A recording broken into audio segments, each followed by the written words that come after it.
est-ce que tu fermes ta suspension ou est-ce que tu ouvres ta suspension en montée?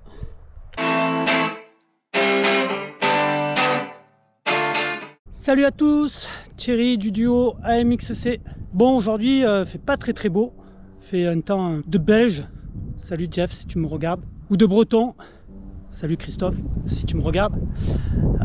Donc voilà, j'avais pas trop envie de venir pédaler, mais bien j'ai trouvé une source de motivation. Première motivation, c'est que la dernière vidéo a réalisé de nombreuses vues et une vague d'abonnés. Donc merci à toi si tu es déjà abonné, merci à toi si tu t'es abonné à cette occasion, et merci à toi si tu me regardes et si tu t'abonnes tout de suite. Allez, faut y aller parce que j'ai bien dit une vague, j'ai pas dit un raz-de-marée. Et puis ma deuxième source de motivation, c'est de te faire une vidéo. En fait, c'est Yannick qui m'a suggéré cette vidéo. La dernière fois, on pédalait ensemble et il m'a demandé, ouais, est-ce que tu fermes ta suspension, position fermée, ou est-ce que tu ouvres ta suspension en montée? Et pareil pour la fourche, ouverte, semi-ouverte, fermée. Je lui ai dit que dans les DFCI, j'avais tendance à fermer la suspension pour gagner en rendement quand j'étais seul et que je voulais aller assez vite. Mais quand je me baladais, je voyais pas l'utilité d'aller vite, donc je l'ouvrais, comme ça m'apportait plus de confort et c'était plus agréable. Mais dans des petits singles plus techniques, où là, de laisser notre suspension ouverte, ça va nous apporter beaucoup plus de motricité, puisque la roue arrière va coller davantage au sol que si je ferme, donc elle est dure, elle travaille plus, et donc il y a beaucoup moins de motricité. Finalement, qu'est-ce qu'il en est au niveau chrono? Est-ce que le gain au niveau chrono va être le même que celui des sensations? Est-ce qu'il va y avoir un décalage? Ça finalement, j'en sais rien. Alors aujourd'hui, voilà, je vais me prêter un petit peu au jeu de l'expérience. Je vais effectuer ce single mount qui est assez technique, avec notamment de la roche au milieu, puis des virages en épingle. Donc je vais le faire 6 fois. 6 fois avec, je vais commencer avec amortisseur arrière ouvert, suspension complètement ouverte aussi. Deuxième fois avec amortisseur arrière fermé, fourche avant semi-ouverte. La troisième fois je vais croiser, donc je vais refermer l'amortisseur et laisser semi-ouverte la fourche. La quatrième, tout ouvert, donc tu as bien compris, je croise. J'espère que je vais pas me perdre moi aussi. Et puis du coup, la cinquième fois, pardon, je vais fermer amortisseur, fourche semi-ouverte. Et la sixième fois, ça sera tout ouvert. Le petit chemin, il fait en gros 7 minutes. Je vais le faire en aveugle, c'est-à-dire que je ne vais pas avoir accès au chrono. Il n'y a pas de triche. Et puis après, je vais faire 6 fois le DFCI qui est en dessous. Faux pas là montant pendant un long moment. Puis après, une montée un peu plus raide. Et là, je vais faire l'inverse. Je vais toujours croiser, mais je vais pas partir suspension. Amortisseur fermé à l'arrière et fourche semi-fermée à l'avant.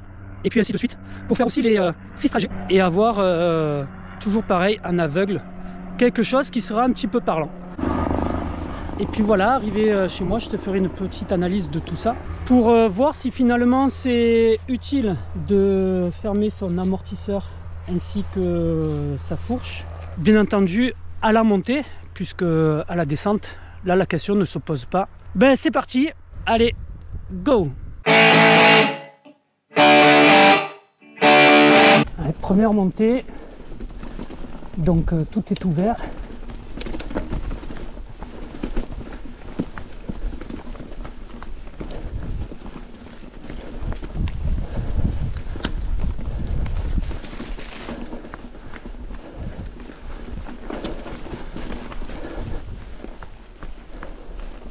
Voilà, donc la montée touche à sa fin. Donc le chemin, même si comporte à certains endroits des pierriers, bon, ça peut se passer quand même avec l'amorto fermé. Donc c'est pour ça que j'ai choisi ce chemin là je vais redescendre tranquillement pour récupérer et repartir avec un rythme cardiaque qui est redescendu. Voilà pour cette deuxième montée. Amortisseur fermé et fourche à moitié. Alors, bien entendu, on va essayer de garder le même rythme au niveau du souffle cardiaque surtout.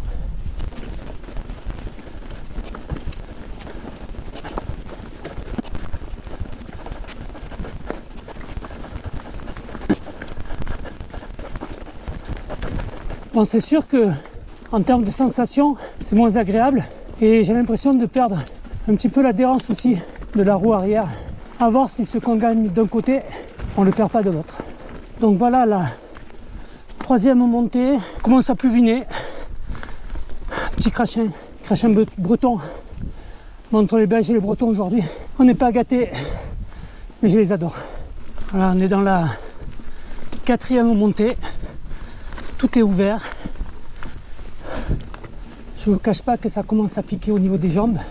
Bon, je suis à ma cinquième montée. Voilà, dans cette partie-là, quand c'est tout ouvert, on sent que l'adhérence est vachement mieux.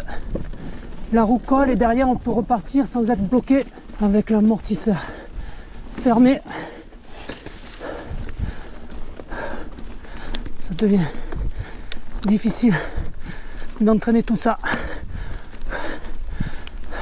Voilà, bon, là ça touche à sa fin pour cette sixième et dernière ascension.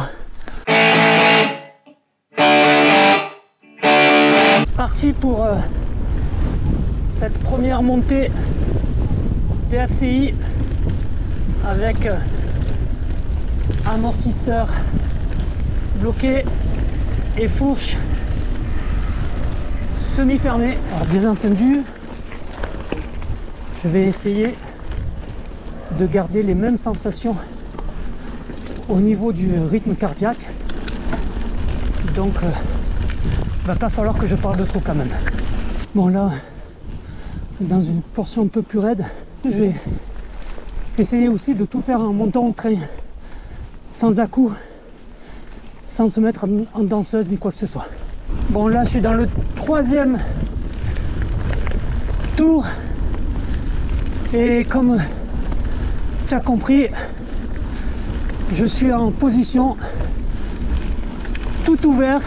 Bon, dans ce quatrième tour, quoi, amortisseur fermé, fourche semi-ouverte.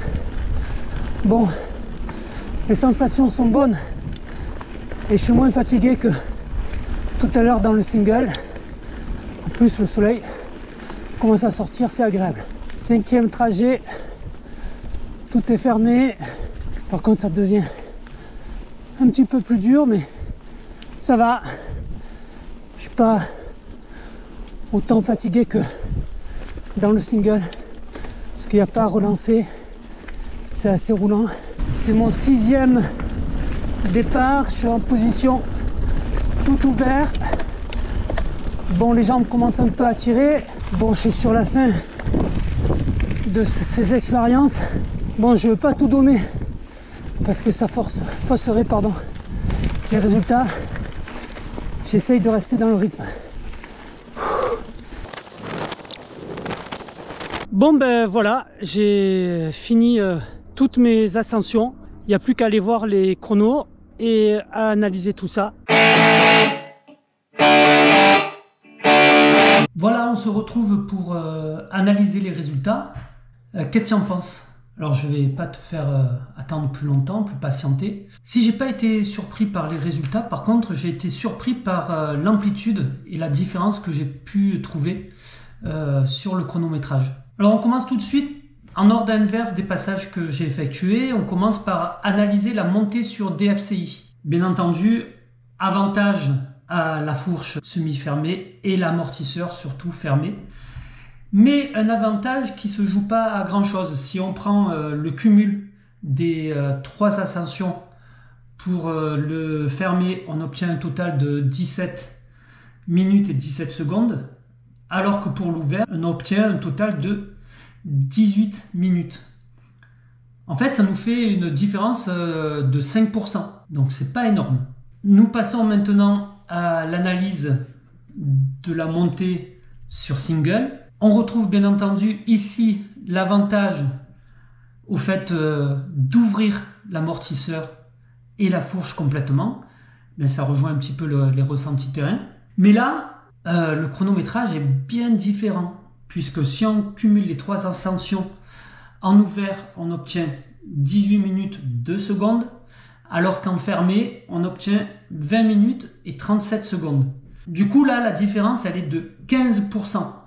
Donc, ce qui fait vraiment une différence très sensible. Donc voilà, si on doit résumer tout ça, bien, on va avoir un gain au niveau chronomètre léger pour une montée sur DFCI, et on peut penser qu'il est important de privilégier le confort. Donc pour 5%, de ne pas fermer son amortisseur et le laisser ouvert finalement. Par contre, pour les montées en single, là, il n'y a pas de question à se poser. Le fait d'ouvrir son amortisseur va permettre vraiment d'avoir une roue arrière qui colle, une relance meilleure après les obstacles. Donc il faut un gain du coup de 15%, donc on ne se pose pas la question, on ouvre tout dans les singles techniques. Donc voilà, je ne pensais pas que la différence au niveau du chronométrage était si grande que ça. On voit bien que l'amortisseur est vraiment réglé pour faciliter les ascensions aussi techniques. On fait confiance à ces amortisseurs qu'il a sur le Rock Rider Fin 900S. Bien voilà, c'est vraiment bien réglé.